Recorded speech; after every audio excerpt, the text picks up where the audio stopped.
help women, save lives, and peacefully end abortion where you live. I can tell you exactly what would happen.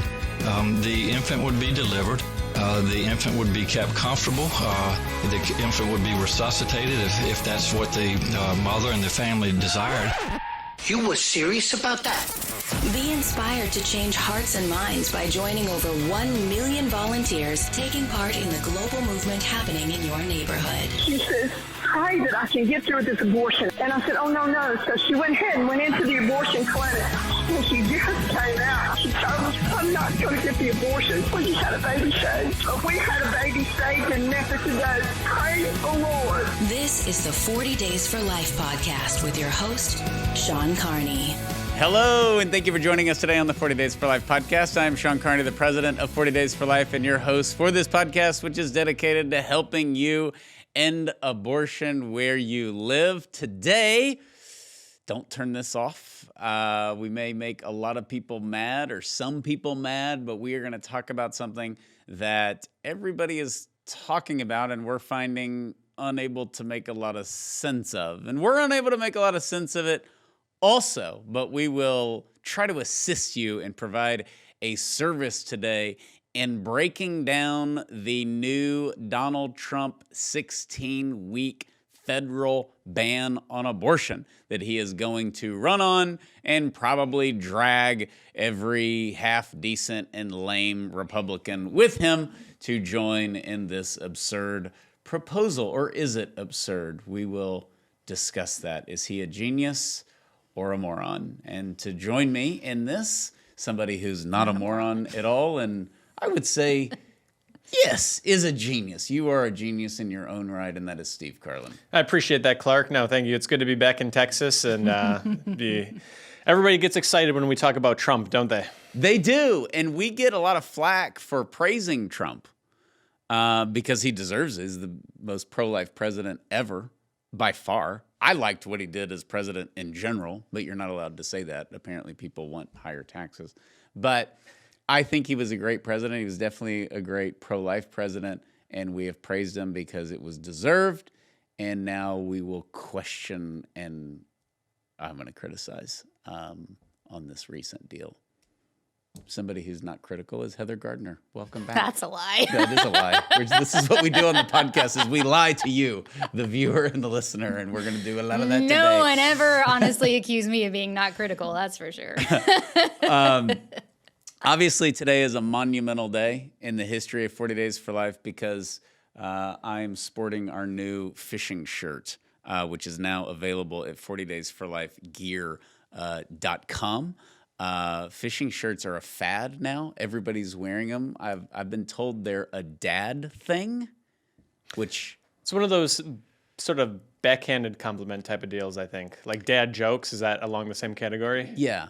Well, it's so great. See, I didn't realize it was like a nationwide thing. Like Okay. if you go to like a Seattle Seahawks football game, there'll be some dad wearing a Seattle Seahawks fishing shirt. I thought it was a Southern thing because it's roasting here, and these are all dry fit. Because I kind of got into fishing shirts like 2 years ago because it's just, you can sweat, they get wet, they dry out. It's awesome.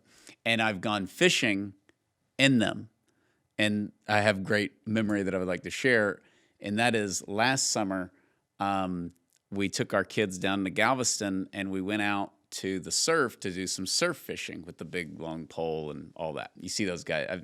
Growing up, I saw them set up, and I'm like, what are they doing? You don't catch anything real, right? So my son and I, he's 15, we set up 2 poles. 30 seconds in, he reels in a black tip shark, okay, like that. We'll put the photo up on the monitor, okay? So this is his, and so this thing, you know, it's legit teeth and everything. So it's on the, and it's flipping out, right? And the hook is just buried in there. And I'm like, how in the world am I going to get this thing out? Yeah. And I brought pliers so that you can grab the hook and rip this out. We're offending Trumpers and animal rights people in this podcast. So because I'm in like water shoes because I have horrible feet, as y'all know, so I can't go anywhere barefoot. So I'm actually glad that I had some kind of shoe on. So the system to get this thing to calm down is I'm going to kind of suffocate them because My logic is that they need to live in the water in order to have strength. So I'm like, we're just going to keep them here in the sand. And I got my foot on them. And the goal is to unhook them, grab the tail, do a 360, and toss it back into the Gulf of Mexico. Okay. Which I accomplished successfully. And Mary Lisa, my wonderful wife, is like, that just looked like it hurt. And every year before we go to the beach, we show the kids Jaws to like freak them out so that when we're like, it's time to go back, we got to pack up the cooler, they actually get out of the water because they're terrified they'll be eaten by a shark. And there's, and it's just seasonal, right? And so Timothy, my youngest, when he saw the shark on the surf, he just wigged out because he's like, I'm not going to go in the ocean. There's sharks. We're like, there's no sharks in Galveston. You're crazy. And then we caught one 30 seconds in. So I fly this thing. I didn't realize Mary Lisa, was on the board of directors for PETA. And she's like, you really flung the shark? I'm like, it's a predator. They want to kill us. Okay. He lived. So I do that. Mary Lisa kind of questions my treatment of the shark. And I look up and my pole is completely bent over. Oh. And I run over and we catch another shark. Our first 5 minutes. You caught a family. We did. It was awesome. And that one, I gently walked out into the ocean. I sang him a song. I said a prayer, and I released him peacefully so that my wife wouldn't give me any more flack. So were you going for sharks? Was this like a shark fishing expedition, or were you going for fish that you could like eat or something like that and just happen to catch sharks? I don't know like what people do. They just throw sharks back of all sizes. If they were bigger, could you have kept them and done something with them? So like what's the process? Okay, so to answer your question, it's a great question. We're going to fish for fish that we can cook and eat. Okay. I know in the back of my mind we could catch a shark, but I also know I need to go out and get kind of past the surf. So I did that. I walked out like neck deep, holding the thing, casting way out there, and then walked it all the way back and set up. So I kind of knew there was a possibility, but you're going for, you can get redfish, there's saltwater catfish. We caught tons of fish, okay? But the first two were these sharks. What I didn't realize is that I confused some of the species. I thought you couldn't eat black tip. I thought you had to throw those back. So our first two were both black tip. And technically, we could have eaten those. And if you see the picture, that's a lot of meat. In shark, you can fry it. So you can fry anything else. And so I kind of regret throwing them back. Instead of giving him like the Barnum and Bailey like circus flips in the air before he hit the water, I could have just cut his head off and put him in a fryer. So we went to catch regular fish and we caught. That was total, the time we were there, a couple days, we caught 6 sharks. What I'm hearing is that you've earned the right to wear this shirt. This isn't like when I go back home and I wear my cowboy hat and my belt buckle that I got from Texas because I think they're cool, and they are cool, but I haven't really like lassoed the big one. You deserve this. This is the point that you need to go to 40daysforlifegear.com and get your fishing shirt, and maybe you can catch some sharks. I was not wearing this. I was wearing another fishing shirt. Imagine how many you would have caught had you been wearing that shirt. All the pro-life fish would have come out. I'm just impressed you can pull in fish being that deep in the water. That seems like that would be that much more challenging. It is, because they hit the sand as they're coming in. But like when you hook a regular, like a trout or whatever, it's fun, and the little kids can reel those in, because we had normal size poles too, and the little kids are catching trout, and it's super fun. But when a shark hits your bait, it like skips across the water way out there beyond the surf, and it's not something from Finding Nemo. What is the bait? Shrimp. Okay. And we got lazy, so I had frozen shrimp, but when I got the live ones, that's just guaranteed. Okay. The biggest shark we caught was on a shrimp. So you can just go to the grocery store, get the thing of shrimp that you could like put them in cocktail sauce, or you could go catch a shark with them. Okay, so I think that's a good question. It's bait only shrimp. Okay. So it'll have a label on there that says "Do not eat." This is bait only. I don't know the difference, because you take it out and you're like, why can't I just put this in the oven or boil it and then dip it in butter. But there's a difference at the store, probably how they handle it or whatever. Do the sharks like the sauce on it or not? Yeah, no, it's no cocktail sauce. It's just straight I'm with the up. sharks. I hate that sauce. I think it's weird. Yeah. So we had croakers too, and it was a lot of fun. It's a lot of fun. But the bait is cheap, and it's one of those trips where you want kids to put down the fishing pole because they're tired of catching fish. It's not like you're waiting forever. And if you fish in the ocean, you're going to catch something. We caught a lot of sharks. The confidence level was so good because you realize there's sharks everywhere, but nobody gets eaten, nobody gets bit, and That's what they want you to believe. that's what they want you to believe, and that's what kind of made me nervous about like day one. I throw this shark out. Like, did he get my scent? Does he have it out for me? Like, this is the guy that launched me back into the ocean. Although maybe summer. he's confused and he thinks I saved his life because Seamus caught him. And then I went over and unhooked him and then gave him like a little trip to Six Flags. But Six Flags is why I mentioned that's what they want you to think. Because That's you what they- suckered me in on the roller. okay, Yeah, we roller can't get coasters into are that. safe. Yeah, we can't get into that. So anyways, that's my little fishing shirt story. But you definitely got to go to 40 Days for Life Gear. Get your fishing shirt. It's spring. It's March. It's getting warm in most places, some places. And this is a good thing to do. So with that said, speaking of sharks, okay, the 16-week ban.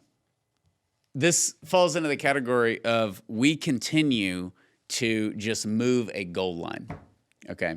And before we get into the ban, is it good, is it bad? This is part of like incrementalism, right? Which has its place, okay? There are states that are, Texas is one of them where they're like, okay, well, we'll give you rape and incest. And they're like, great. And then half the abortion facilities close because they can't do that. There's a role. I don't envy the people in the political arm of our movement. 40 Days for Life does not do that. But we do comment on it because it's relevant. And to me, there's incremental progress for the goal of cutting down the business of an abortion facility. 16 weeks is not that. This would stop like 1% of all abortions. It's a joke. It makes us look like a joke philosophically. It makes us look like a joke biologically. It makes us look like a joke morally, which we appeal to as pro-lifers. And so if we're like, yeah. So my question to y'all, why do we need a federal ban in post-Roe America? Well, in one sense, I think we want to be, if we can, at a federal level, institute some protections for unborn children in the states that won't do it themselves, California, Oregon, Washington, New York, Massachusetts, I think that would be a good idea. I think the question is this 16-week abortion ban that the Trump campaign has floated, I mean, I don't think they've come out and said anything official, but it's kind of like the trial balloon they're putting out there. Okay, if Trump becomes president again, he'll go for that. I don't know. I can see why it would be helpful to save babies to doing something on the national level for those states that aren't pro-life. But is this the right strategy? I am less convinced of that. I think he's doing it. I mean, the New York Times reported it. We've seen pro-lifers supporting it. Good pro-life people. And if somebody could explain to me how politically it makes sense and this is what's going to happen. But to me, it makes us look like we're full of crap. Because a baby at 16 weeks... this is now our standard, and God bless the great state of Alabama. They continue to just wrap themselves in glory. Alabama, who now is protecting frozen embryos because they are babies, we're embryos. They're saying, okay, Newsom, you're a nut. If you can kill a baby who survives an abortion, if you can have infanticide at the extreme side of this issue, then we'll protect the people at the extreme side of this issue, which is, by the way, conception. And so I like what Alabama's doing, but if you're just wondering what the pro-life movement is about, it's very confusing to look at Alabama and then to look at Donald Trump, the most pro-life president ever, who's advocating for 16 weeks. And the reason, we get into this, and some people love it, and some people, I don't like it at all. I think it's going to cost him pro-life votes. I'm very worried about pro-life voter turnout, because we don't have the death of Scalia like we had in 2016, and Trump needs every ounce of his base to win. This is going to hurt him. But the whole notion that it can be 16 weeks when it went back to the States, why do we need a ban? Why can't he come out and say, after decades of a terrible law, I cured our country of Roe v. Wade, and it is now gone. This all-male Supreme Court, they hated science. They had no sense of fashion. You can see in the photos. They gave us this law. We didn't vote on it, and I got rid of it. And now it's back to the States, and we see babies being born. It's absolute. Look at Texas. It's beautiful. Babies are being born, and these other states are totally crazy, like California. They want to do abortions in the 2nd grade, and then just leave it at that. Like, I sent it back to the States. Do you think he is, or any Republican or any Biden's position is we just need to go back to like pre-Roe, whatever that is? And do you think he just feels like we have to have some kind of ban? Like, I think it hurts more than it helps. He's trying to appease. For me, it's hard to say. I mean, he makes a lot of outrageous claims, which is his MO, but to say that the majority of pro-lifers want a 16-week ban, what is he basing that on? And I don't think it's aimed toward pro-lifers at all or abortion supporters. I think most Americans would prefer to not vote on abortion, not think about abortion. They want to vote pocketbook issues or whatever else it is that they want to vote for. And I think that abortion is sort of like intrudes upon the election. And so in my opinion, I think what he's doing is he recognizes that abortion has been a tough issue for the Republicans since Roe was overturned. Lost election after election after election, because in many cases because they haven't handled the issue well. But he recognizes that this is a liability, and it's all being pinned back to him because, these Texas women, their lives are in danger. They can't get abortions because Trump had Roe v. Wade overturned. And so he's carrying that as political baggage. And I think this is where Trump comes in, and he's like, look, I'm not... That's why he called the heartbeat bill in Florida a terrible thing. Unbelievable from a pro-life perspective, right? How would you say that this awesome development where we're now protecting most babies is a terrible thing? Well, he says it's a terrible thing. I think he's looking to kind of get off the hook for those cases where even in cases of rape, even in cases of incest, life of the mother, I think he wants all that baggage shed. And this is his way of doing it. And not only does it allow him to kind of drop that baggage, but it also allows him to put an emphasis on the extremism of the pro-abortion Democrats who are saying we're going to do abortion 2nd trimester, 3rd trimester, after birth, abortion survivors, all of those sorts of things.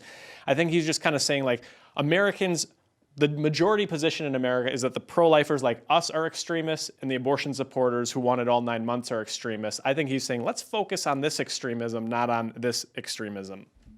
But it doesn't accomplish that goal. Everything you said makes sense, but it does the opposite. Doing any ban, and this is my point, doing any ban allows those who he's going after, which are middle of the road, whatever, it allows the talking point, and it already started. Trump wants a federal ban on abortion. He overturned Roe. Now he's going after a federal ban. They're not listing the weeks. They're not going to get in the 2nd trimester, 3rd trimester. They're just saying Trump wants a national ban. And that's why the liberals love this stuff. My point is he doesn't have to do anything. He can say it's a state's issue. Yeah. And we've seen the extreme of the Democrats. It's tragic. We've seen other states provide resources for single moms. The states are deciding we need to fix the economy. And he moves on. I think that abortion's a liability, and he's diving into it. I don't know why it can't be a box that he checked already. I think there's some tension within the Trump constituencies. I think that you've got two sort of main campaigns within the Trump campaign. You've got the pro-lifers, social conservative, pro-family, people like us. And then you've got sort of the more libertarian-leaning folks who are, I think we've called them on the podcast before, the barstool conservatives. And they're more libertarian. They're maybe pro-drugs. They're fine with same-sex marriage. They don't really like the transgender stuff in the schools. And I think they're kind of willing to say, look, we're not pro-life. We're not going to vote for pro-life policies. But you get rid of these 3rd trimester abortions. Sure, they kind of take the low-hanging fruit on the social conservative spectrum. They're fine with gay. They're fine with 1st trimester abortions. They're not fine with transgender stuff. They're not fine with late-term abortions. And I think he's trying to thread that needle and win over that half of his constituency. So, but we know, you know this better than me, that never works. You have to firm up your base. This is what this is how he got reelected. People are like, how in the world did Bush get reelected? He firmed up his base, and he ran on national security and protecting the country and lower taxes, which is basically what he ran on in 2000. Trump is... We've talked about it a lot. The court was a huge deal in 2016. It got people who couldn't stand him to vote for him. Not me. I was an early Trumper alone in 2015 before he announced. I just believed him. I was like, I think he's going to do. He's like the ranting uncle who wants to fix the country. And he actually has the ability to do it if we let him do it. So I was an early Trumper. So people can't say that I don't like Donald Trump. But he's going to lose his base. He's already lost a lot of independence. And I know people are mad and people are just like, oh, he's going to win. He's going to walk. The country's all going down the tubes. Well, you think that, but a lot of people don't. A lot of people don't. And he will have to have his faith-based, pro-life voter base. And I already know people, good pro-life people, and they're like, I don't know, I'm going to write somebody in. Like for president? I think he's got two bases and he's making a bet. I mean, okay. Pro-lifers have always sort of defaulted. I don't think there have been like significant issues historically with pro-life turnout. Like I didn't like Romney, but I showed up and I voted for Romney. Can I say that on the podcast? I showed up and I voted for Romney. I didn't like McCain, but like pro-lifers, like win or lose, they tend to vote for that party. And I think he's just assuming like, hey, I got Roe v. Wade overturned. I got pro-lifers in the bag. I need to move on to my sort of more libertarian constituency and make sure I can lock them up too. It's sort of like Obama. Like when Obama was saying that he was for traditional marriage and was not supportive of same-sex marriage, like he didn't get a lot of grief from the progressives because everybody knew that he didn't mean it. Everybody knew who Obama was. I think that there's the same sort of thing here where he's banking, like he may be wrong. As you're saying, there's people who you know who are going to write in somebody else for the presidency, but I think he's just placing a calculated bet, taking a risk that the pro-lifers at the end of the day, they'll walk in and say, do I want another term of Biden or whoever Biden gets replaced with, and say, I don't think I can vote third party.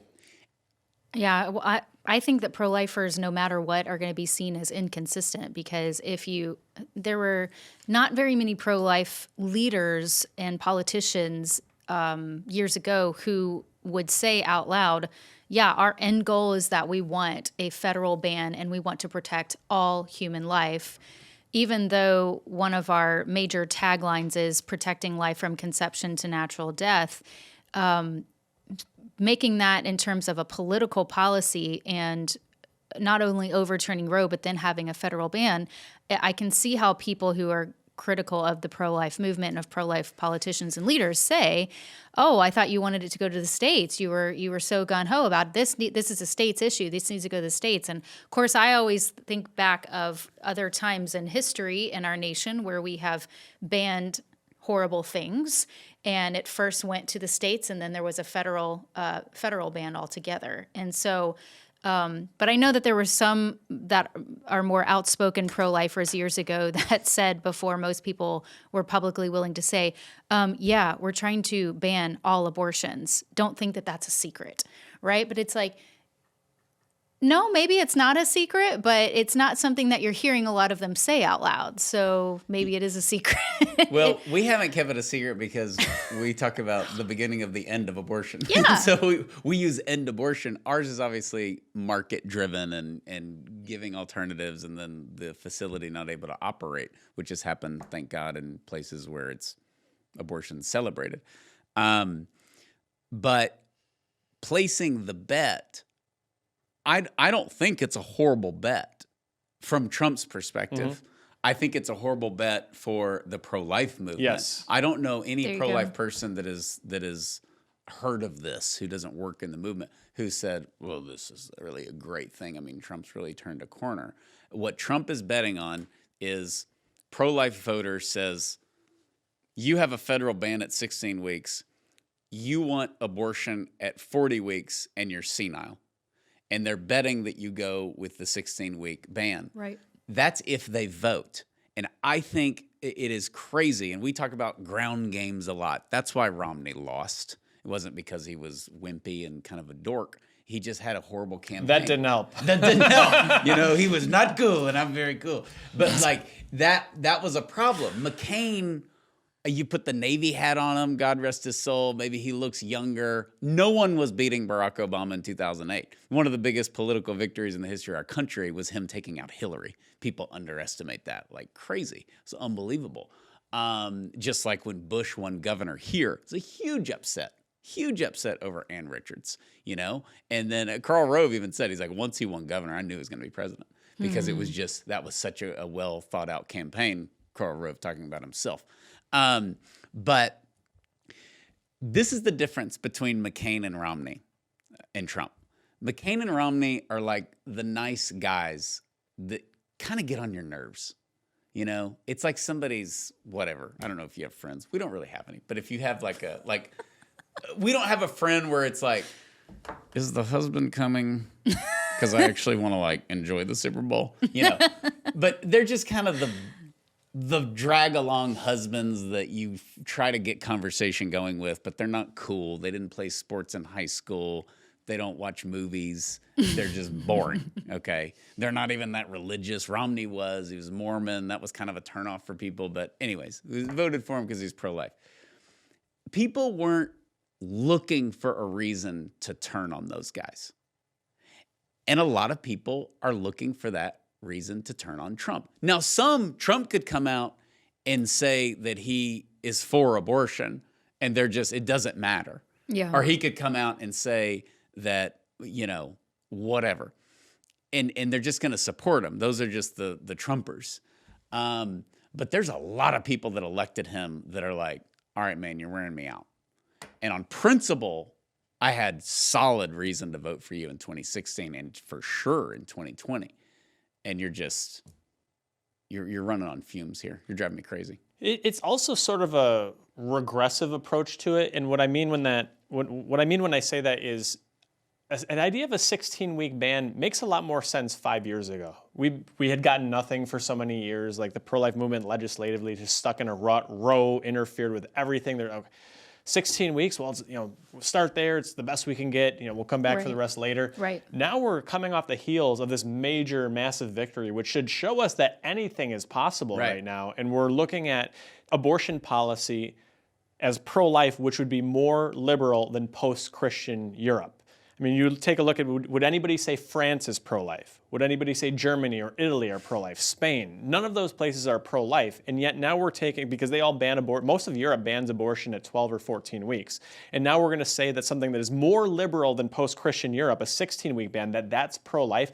Heather has talked about very eloquently before how you can take someone who identifies as pro-choice and someone who identifies as pro-life, and when you actually talk to them about their specific attitudes on abortion, exceptions, life of the mother, heartbeats, all those sorts of things, a lot of times the person who describes themselves as pro-choice is actually more pro-life than the person who describes themselves as pro-life. And this sort of, I think we're working from a matter of perspective here, where because we're used to 40 weeks, okay, do we tease ourselves, delude ourselves into thinking that 16 weeks is pro-life when it's still by far one of the most liberal and progressive abortion laws in the world? And it's kind of crazy that in some of those countries you just mentioned, we have a lot of challenges having prayer vigils, peaceful prayer vigils outside of their facilities, but yet they're more restrictive facilities in terms of the limits on abortion than we are in the States. So we finally added Clown France. World. Yeah, France People is... who like to protest and cut people's heads off. And we couldn't get them to do a 40 Days for Life campaign because they outlawed, according to them, public prayer. A lot of it was them basically trying to ban the Muslims. But anyways, we got a legal opinion and we now have a campaign in Paris. But you're sitting here going, yet we have 50 campaigns in the state of California who hates us and has abortion through 40 weeks. And they're trying to ban us. They are trying to ban us. I agree with you on all of that. I think that that's the logic, is that do we just not know how to win? Was that, was June 24th, 2022 just not really one of the greatest days in American history? Do we just think that it was? And really deep down, all the pro-lifers are like, what are we going to do now? Where are these women going to get abortions? Was that the murmuring under the breath? It wasn't for me. I know it wasn't for most pro-lifers. This was, we are winning. And so it's to do a 16-week ban after that. The counter argument to this because I agree with you, and I want to say that before I say this, because I'll defend it. Guys, we have the same abortion law as North Korea and China. Roe gets overturned, and now there's a 16-week ban. We just went from 40 weeks nationwide to 16 weeks nationwide in 2 years, and you're complaining? Like, you don't understand how politics works. That's the argument that the Trumpers will make. Yeah. I could get behind that, perhaps, if there was an example anywhere on the planet of a country that started at 16 or 14 or 20 and then protected the rest of the babies. But you just don't see it. And I think that's one of the dangers But here. if you were, that's not fair because we're the most pro-life country that's a superpower. If you were to see it, it would be America. That's what they would say. They would say, well, talk to us in 10 years. It's never been done. We're only 2 years post-Roe, 16 weeks, then 12, you know. I guess you could make that case, but it's still, I don't know. I don't see a lot of will among, I think one of the reasons that I think the pro-life movement has been so strong here in the U.S. is because abortion was imposed on us by the Supreme Court, not by the will of the people. You know, Europe voted for it. All these other countries voted for it. They chose it themselves, and they kind of settled in like, this is our comfortable spot. Whether it be 12 or 14 or 20 weeks, they kind of settled in on that spot. We were like, hey, what the heck? We didn't ask for this. And we fought it tooth and nail, and it created the grassroots groundswell that we saw beginning with the March for Life and expanding into 40 Days for Life and all of the different pro-life initiatives, the pregnancy center movement, all of that there has been very organically driven. I think the great risk that we have in this country is now with the Supreme Court no longer mandating abortion, do we follow in the footsteps of Europe and kind of settle in on this mushy 16-week, whatever it ends up being, protections for unborn children? Because I think there's nothing, you might be right, Sean, if it's going to happen anywhere, it happens here, that we go back for the rest of the babies, but there's no guarantee that we go back for the rest of the babies. There's no guarantee. That doesn't mean we don't fight, but The Europe thing is limited. The Europe analogy is limited because it's not America. And we still will always have the old man that is complaining to the city council because there's a pothole in the road. And it's not that way in Europe. The train stops and everybody's just like, well, we're just going to sit here. You know, and we would be like, what's wrong? Somebody get on the phone. What's going on? And they don't do that. They're not fighters. Their faith is much more dead than ours. I think Christian faith in America is still a relevant voice. It's hated, which is a good sign, actually. But it's still there. So I do think there will be a robust pro-life movement that is seeking to end all abortions. And Europe has never had that or anything close to it. So I do think that they said, well, 12 weeks, and they just settle and they get their awesome espresso and move on. But it's never been that way in America. And the only analogy we have to up the ante of the controversy of this podcast, the only other example, I think, is guns, because you have basically the NRA that says we need open carry bazookas, and that's covered under the First Amendment. And then you have gun people, which I own guns. I'm a Second Amendment guy, but you're like, we can't be walking around Six Flags with a bazooka hanging off of it. There's reasonable things. Yeah. And and this is, promised in the Constitution, and so is life. So they're very similar, but we've never, look at how crazy America has gotten over the years.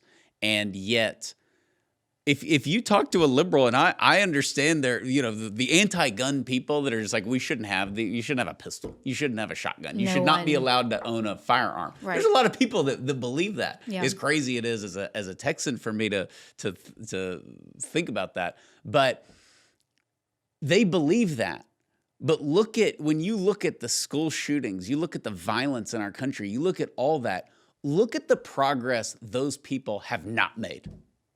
The anti-gun people. I mean, the NRA, whether people love them or hate them, and I have mixed feelings about them, but they win. And to me, people would go nuts. But the NRA is probably the most like the homosexual movement, where they are like, we are not compromising. You will accept us. This is a legal right. It's not only that you're going to tolerate this, you will celebrate it. And they're just kind of mercenary about the whole thing. And they win a lot. Yeah, organizationally right now, the NRA has fallen upon some difficult times. But I think if you look at sort of the conservative coalition, not everybody agrees with every plank of it, but the conservative coalition that generally votes for Republicans, I think hands down, the gun movement is the most successful of them over the last few decades. And this is legally looking at this. The anti-gun movement it seems like it's been no progress under very pro-abortion,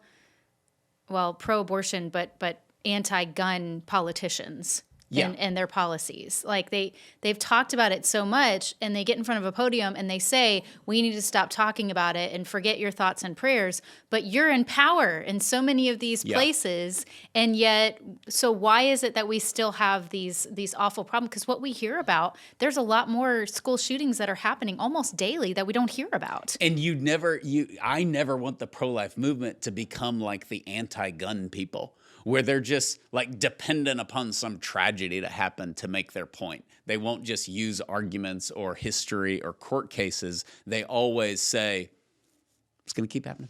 Yeah. It's going to keep happening until we do something. I know, but what are you going to do? We've got to do something. Yeah, let's do something. No more thoughts and prayers. I'm glad you brought that up, because that's a big, and I think the difference between us and them is, unfortunately, for what we do, abortion isn't seen as a tragedy. Right. When he was alive, Leora Carhart could have done, we've told the story of the late-term abortion on quadruplets. 60 million abortions during Roe. That's 60 million babies' lives who were taken. It's like a 24-week abortion on quadruplets. Yeah. 16 limbs, to be graphic. Yeah. We don't get that. Yeah. We don't get to say, this is what you want in our country? Yeah. This is the tragedy? Shut up about your thoughts and prayers. We don't get to do that because everybody's, it's an abortion. We've already dehumanized. It's her choice, yeah. We've already dehumanized this whole group of people. Move on, yeah. So what I don't think is a winning argument, but a good one, and I will defend, is that basically you have Biden saying, I want all black people to be slaves. And Trump is like, that's crazy, you nuts. You get under my policy, you're only going to be a slave from 18. We're going to do it 18 and then 30. Then you live wherever you want, 18 to 30. It's totally reasonable. I think that's like the analogy that will not get, promoted. It seems to me that this election is going to be whichever candidate is talked about most is the one who's going to lose. If this election is about Biden, Trump wins. If this election is about Trump, you're just like Biden loaded wins. with great insights today. What did you have for breakfast? But I think that some kind of energy by That's right. Yeah. Is Monster? Is that?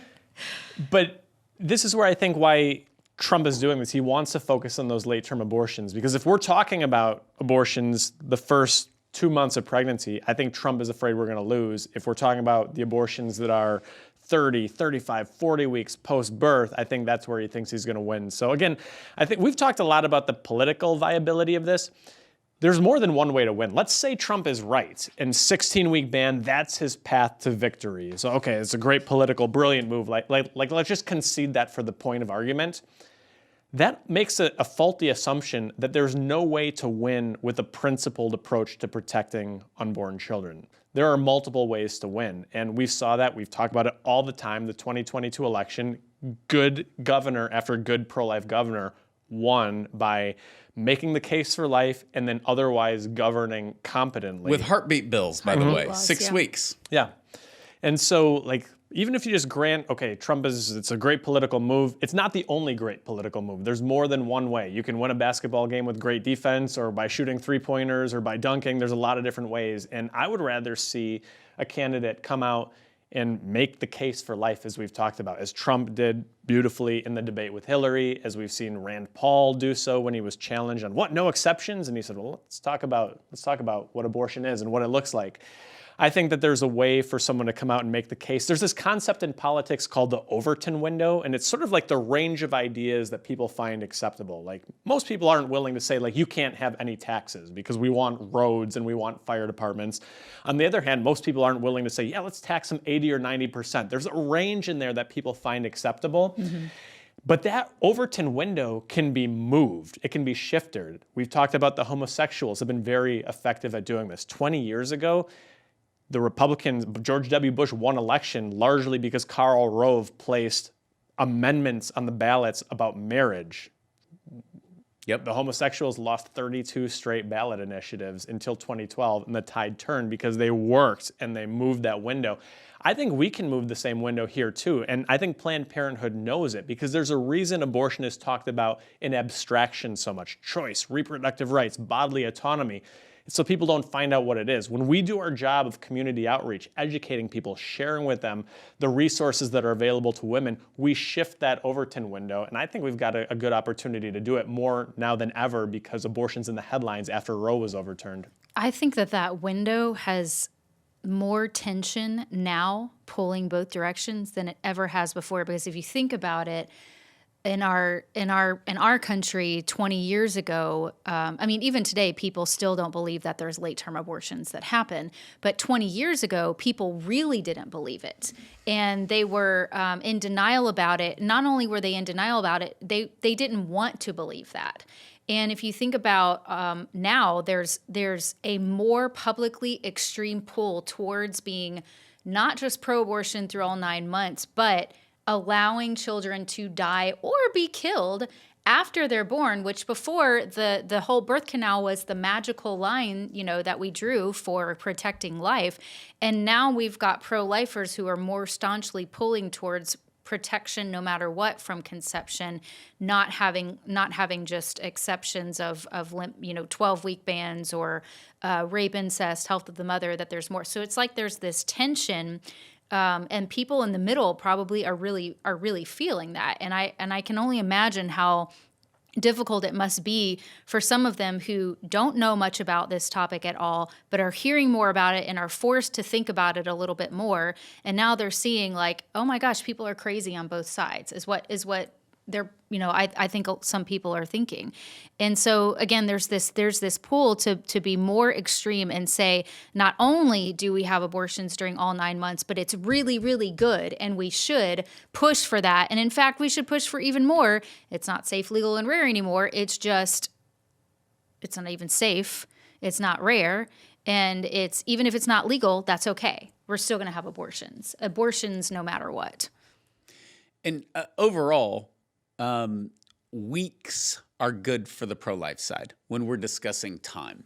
That's always been the case. And we talk about it with what to say when. When do you believe in abortion? I believe in abortion anytime up to viability. When is that, according to you? 22 weeks. Oh, great. So what happens at 22 weeks? Yeah. And you're talking about someone's age. Mm-hmm. And when you have an age, you're harder to kill. When you have an identity, which our age is a big part of our identity, as is gender, it's more personal. So I do think the conversation of weeks helps us big picture. The problem with this stupid ban is I don't know the answer. We wrote a book on this when they say, well, what is it about 16 weeks? Did you see Trump's answer? No. I don't think I did either. I saw him say it's going to make everybody happy. He did say that. He said that on a lot of stuff. He said, so we're thinking biologically, right? Or what happens? Yeah. Okay. I like 16 weeks. I like 4 months. It's a good number. It's clean. It's 4 months. You got 4 months. And he kept saying that. He's like, you got 4 months. You got 4 months to what? Prove you can get into Harvard? But he's like, 4 months. It's a clean number. You got 4 months to decide what you're going to do.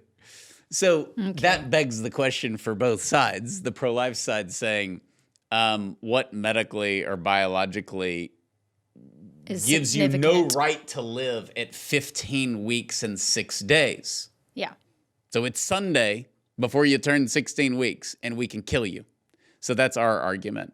Like, this is just made up. We're just grabbing numbers out of thin air. This is just, he sounds like he's full of crap. The argument that you got to draw the line somewhere really is a bad argument. Is a bad argument. Right. It can only take you so far. So, yeah. So I mean, or the pro-choice guy is like, okay, so My daughter's raped, and then we discovered at week 15. It takes a while to get to the appointment, and it's 16 weeks, 1 day. I can't get an abortion. Somehow that's ethically wrong, and yet at 15 days and 15 weeks and 6 days, it's fine. This is, as you eloquently put, this is what happens when you don't run on any kind of principle whatsoever. You can compromise a lot of principles. You don't have to be like us. We're celebrating protecting embryos, and people may think that's crazy, but that's just common sense, actually. But you can't just say, what's a hockey season? Let's do 4 months, and just grab a number out of thin air when you've spent all this time humanizing the unborn child for the last 50 years.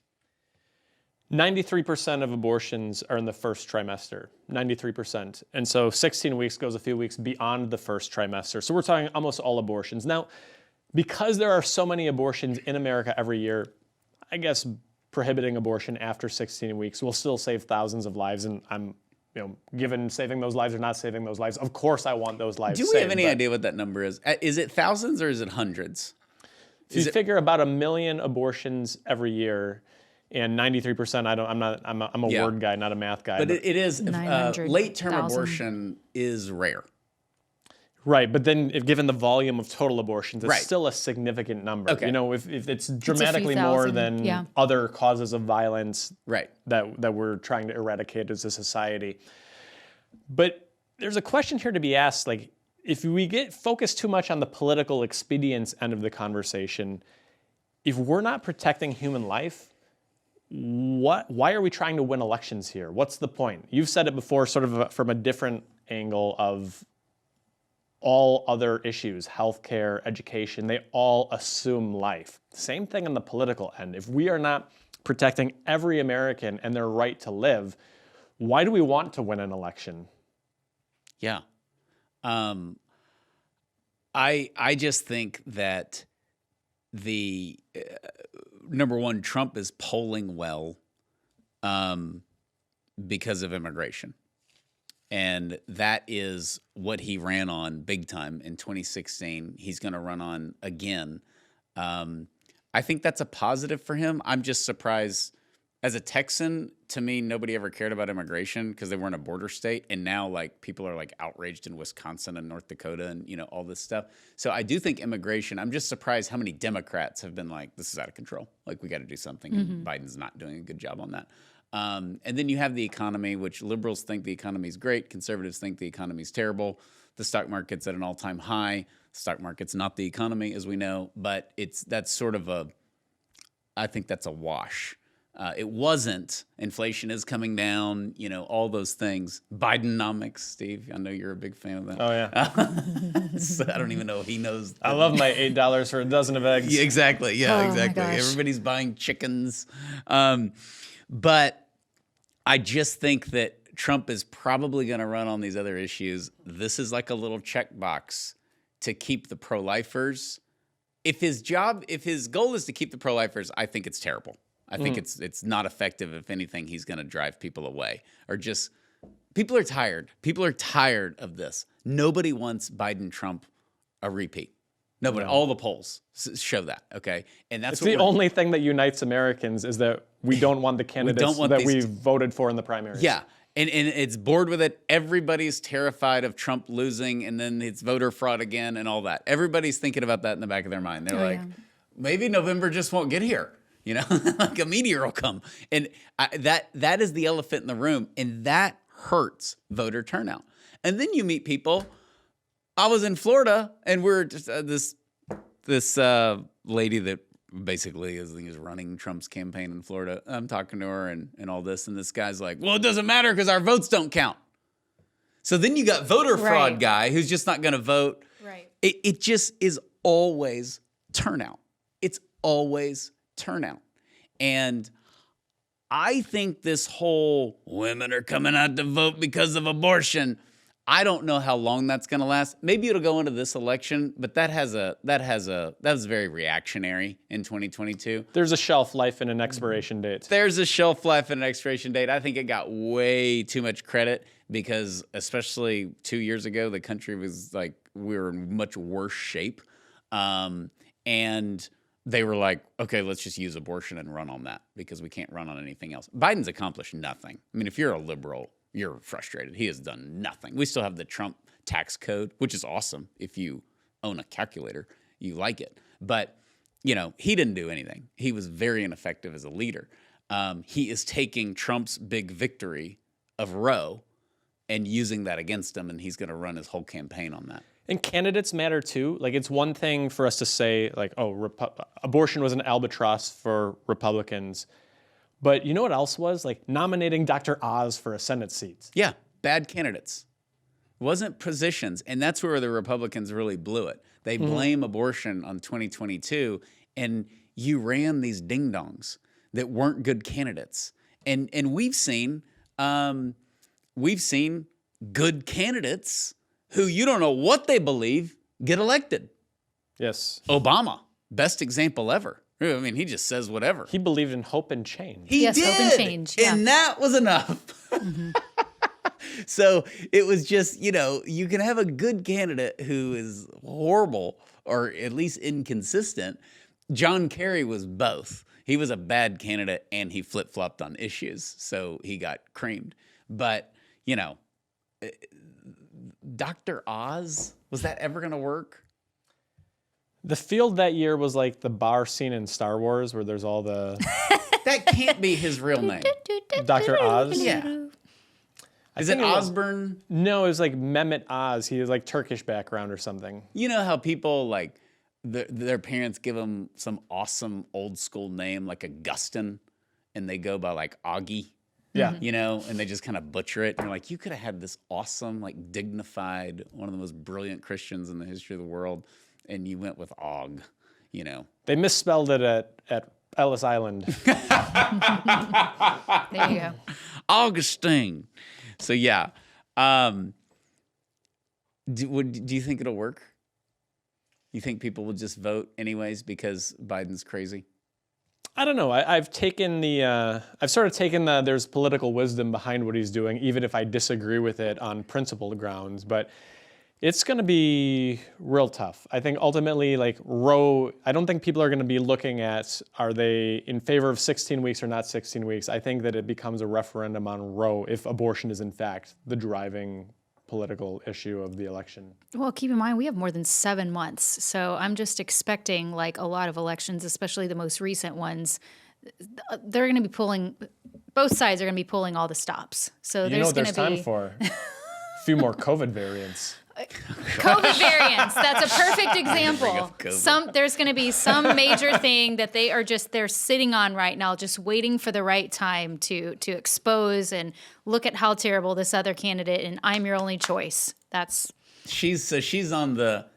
They are planning something. I'm on the November is the meteor. It's coming. Oh no. Okay, I have a little theory that I've saved. got the giant meteor 2024 bumper sticker. And this time we're not sending Bruce Willis and Steve Buscemi up to the rock to drill in it. That was a horrible plan. Can we vote for Steve Buscemi? Yeah, he's a fireman before he was an actor. He'd be great.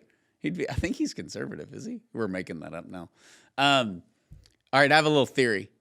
I don't think abortion's going to be the driving force. I think that the Democrats want it to be. I think that Biden keeps bringing it up, like he brings up random things. And this is good and bad in certain ways. It just is what it is.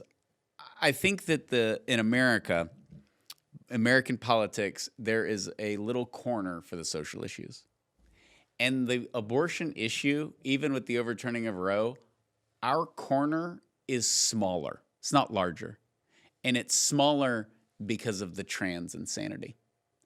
And people who would have never gone out and prayed at a Planned Parenthood are outraged that in their third grade class, their kid has to learn how a girl can become a boy. And it inserted a lot of people into the culture war who weren't previously in it. And for us, they kind of took up a lot of our space politically. And the Americans can't tolerate more then this is the whole Koch brothers argument for the Republic. We need to get out of the social issues, as horrible as an idea as that is. But that was a big fiscal conservative Republican position. No abortion, no gay stuff. We don't care. Do whatever you want. We run on this and we win. And you can't have that. But some of that's true where you can't have 9 different cultural fronts. And I'm saying I think the homosexual stuff isn't an issue anymore. They're being run out of town by the trans. So the trans and the female sports culturally are going to be big winners for Trump. Yeah. And he doesn't have to talk about abortion as much. And I just don't think it's still, I don't know what people are outraged at because it keeps changing. And maybe it's different, but people always want to talk politics with me, which kind of drives me crazy, but I'll do it. But there's a big list. Old school, Afghanistan withdrawal, inflation, gas prices, Ukraine, immigration, Israel. And people are split on Israel. Yeah. We defend Israel at all costs, or who cares? We're not getting in any more wars. So that's like 6 things, okay, that everybody's just up and, oh, yeah, I mentioned immigration. That's like dominating everything. And then you have, we're getting rid of women's sports. And then we have, what are we going to do because Trump overturned Roe? I just don't think it's going to be, I think CNN will try to make it. There's not going to be any debates either. That's the other thing. They don't have to sit down with Wolf Blitzer and he bring up abortion and ignore all these other topics. So I don't know if it'll be the driving force of the election. And if that's the case, I think that's bad for Biden. As Heather said, there's a lot we don't know about right now. Like, we've been told that we're on the cusp of a recession for the last 2 or 3 years at this point. And does it come? Does it not come? I don't know. But something people forget, you talked about the historic Obama victory in 2008. 6 weeks before that election, Obama and McCain were running neck and neck in the polls. And then we had the housing crisis, the bottom fell out, and Obama just coasted to victory.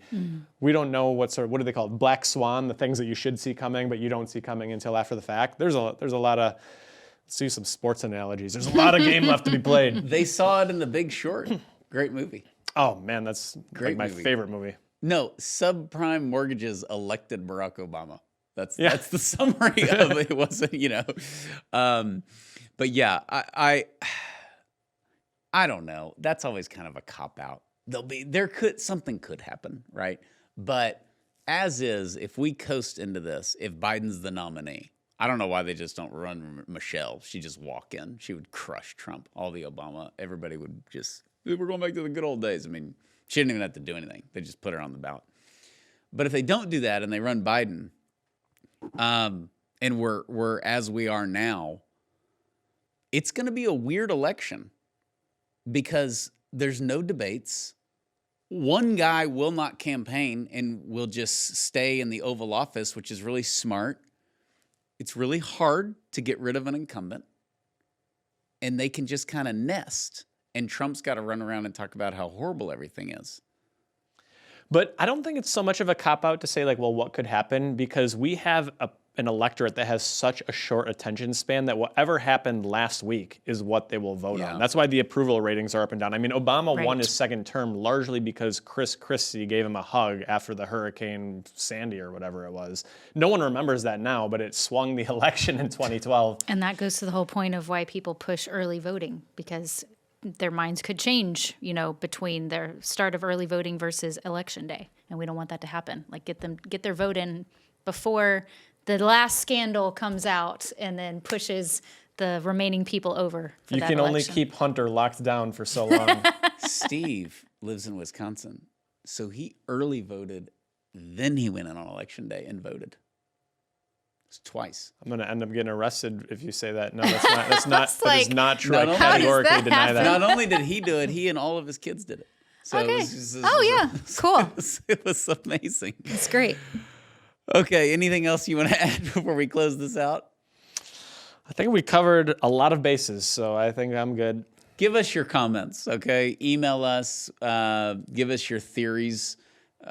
may regret saying that. Definitely post your comments. We allow 99% of the comments on the YouTube page, so put your comments on there. And we do want to say this has been proposed. It has been touted by Donald Trump, but it could change. And he's done this before. He actually did it a few months ago where he came out and then kind of backtracked on something with abortion. So we'll see how it plays out. We will stay on top of it. And I'm sure there will be future podcasts as needed. We're not going to just talk politics all the time, but sometimes we have to, and this definitely warranted it. So be sure to rate, review, share this podcast, and we will see you next time. God bless you.